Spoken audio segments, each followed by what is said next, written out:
probably think your eyes are like perfect video cameras, right? Feeding raw reality straight to your brain. Yeah, I mean, that's what we all assume. Right. But what if the director editing that footage in your head is, literally just making things up as they go? That would be pretty terrifying. Exactly.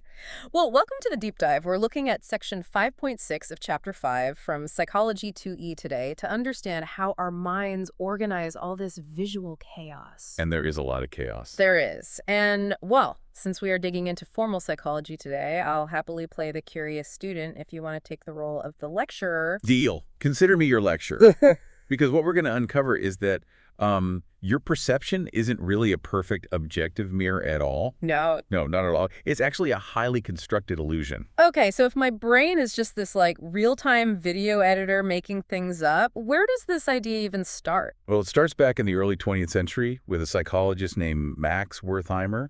He was looking at a child's toy, a tachistoscope. A tachistoscope what? Tachistoscope.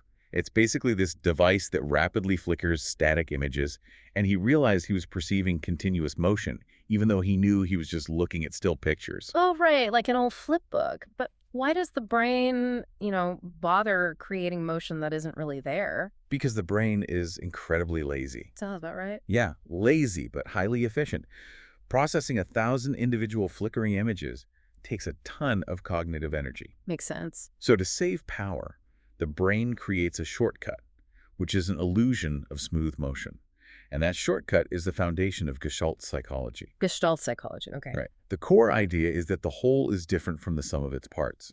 Your brain basically takes fragmented sensory inputs and forces them into a predictable energy-saving pattern. So, when I open my eyes and look at a messy room, how does my brain decide what pattern to focus on first? That brings us to the figure-ground relationship. Your brain instantly segments your visual world to prioritize things. Segment it how? Well, the figure is your main object of focus, and the ground is the background. Section 5.6 has this classic illusion for it. It's an image that you can perceive as either a single white vase or two black faces looking at each other in profile. Oh, I've seen that one, but you can't see both at the exact same time, right? Exactly. Your perception entirely flips depending on what your brain decides is the figure and what is the ground at any given moment. Okay, so separating one vase from a background is easy enough. But reality isn't just one object. I mean, it's a massive, cluttered environment. How does the editor in our head group all that noise together? It uses Gestalt principles of grouping, primarily proximity and similarity. Proximity just means that things physically close to one another get grouped together as a single unit. Wait, proximity is the only reason I can actually read a book, isn't it? If there were no tiny spaces grouping the letters together, English would just be a wall of gibberish. Yes, exactly. The spaces force your brain to group the letters into distinct words. And then similarity means things that look alike, so sharing colors or shapes get grouped together too. Which is why you can instantly distinguish two teams during a chaotic football game. Right, you don't have to look at their faces. Your brain just naturally groups the red jerseys over here and the blue jerseys over there. I get grouping colors on a football field, sure. But what if the picture is literally broken or, missing pieces? Does the brain just give up? Not at all. It steps in with the law of continuity.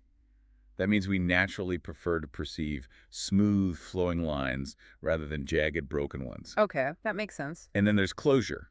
So if you see a dashed outline of a circle, your brain doesn't just see a series of disconnected curves. It just perceives a complete solid circle. Spot on. So our brain is essentially a giant smartphone autocorrect, just guessing the missing pieces based on context.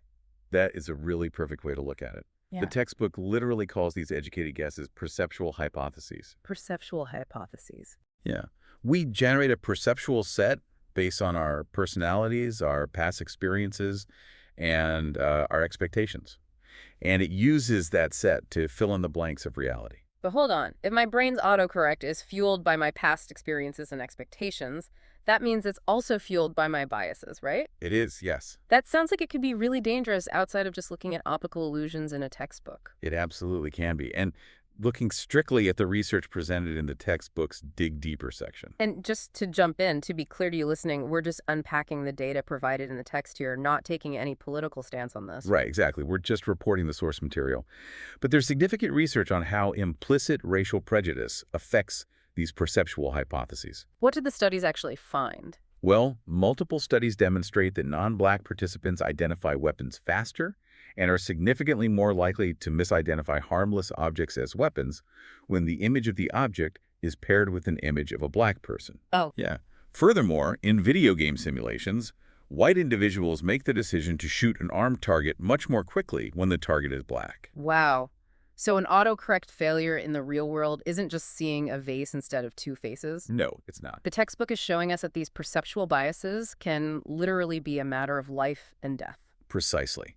The text directly connects these perceptual errors to the high-profile cases over the last few decades where unarmed black individuals were killed by people who genuinely, though incorrectly, believed the person was armed or represented a threat. Their brains filled in the blanks with a tragic, biased hypothesis. Sadly, yes. To wrap this up for you listening, your perception really isn't a perfect video camera recording the world. It is a highly constructed guess. Exactly. Your brain is a real-time editor, constantly altering the footage based on the script it already knows.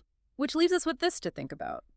If your brain's video editor relies so heavily on your specific past experiences to autofill the present, what parts of your reality are you misperceiving right now simply out of habit?